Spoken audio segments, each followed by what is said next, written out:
1. Adolf Hitler had Jewish and African ancestors. Hitler's philosophy was incredibly bigoted. The Nazis needed to make an Aryan master race. However, Hitler himself was not actually Aryan. A DNA trial of his 39 living family members uncovered an unexpected truth. They have a chromosome known as haplogroup E1b1b. It's most regularly found in Jews and Berbers. 2. A fisherman found a $100 million pearl and didn't know it. A Filipino fisherman found a pearl weighing 75 pounds. He had no clue it would be significant. So he held it under his bed for a very long time as a good luck charm. It was his auntie who persuaded him to have it insured. The super intriguing pearl might cost as much as $100 million. 3. North Korea has vast mineral reserves that it can't access. The mountains of North Korea hold huge stores of important minerals. These incorporate gold, iron, copper, zinc, charge, limestone, tungsten and graphite.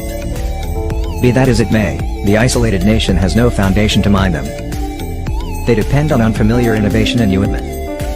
Except if China and Russia are gotten, the minerals will stay unmined.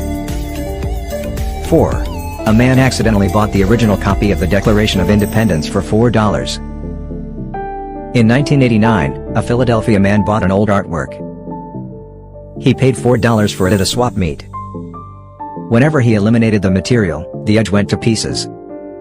Taken cover behind the artwork was the announcement of freedom. It was one of the 200 unique printed duplicates from 1776. In 1991, the document got $2,420,000 at Sotheby's. 6. The BBC once convinced thousands of people that spaghetti grow on trees. On April Fool's Day 1957, the BBC broadcast a 3-minute video. It showed spaghetti gather in Ticino, Switzerland. The video looked like an average BBC narrative. After the segment aired, many individuals called the BBC. They inquired about the possibility of developing their own spaghetti. Their authority reaction was to place a branch of spaghetti in a tin of pureed tomatoes and hold out for best. 7. A&W once introduced third-pound burgers, but the campaign failed. McDonald's had been extremely effective with its quarter-pounder in 1972. So during the 1980s, A&W chose to gain by the thought. They presented a 1/3 pounder at a similar cost at the 1/4 pounder. In any case, clients actually favored McDonald's. It turned out the vast majority thought 1/3 of a pound was less than 1/4. 8.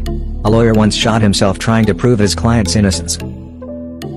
Leonid Vallandigham was a well-known American politician. He was additionally a legal counselor, and his last case came in 1871. Vallandigham was addressing a client blamed for killing a man in a pub fight. The lawyer argued that the casualty had incidentally shot himself. The victim had been drawing the gun from his pocket while stopping. Vallandigham was deliberating with individual protection lawyers in his lodging. He showed them how he'd exhibit his contention to the jury. It worked, and he lethally shot himself in the stomach. The client was vindicated. It worked, and he lethally shot himself in the stomach. The client was vindicated.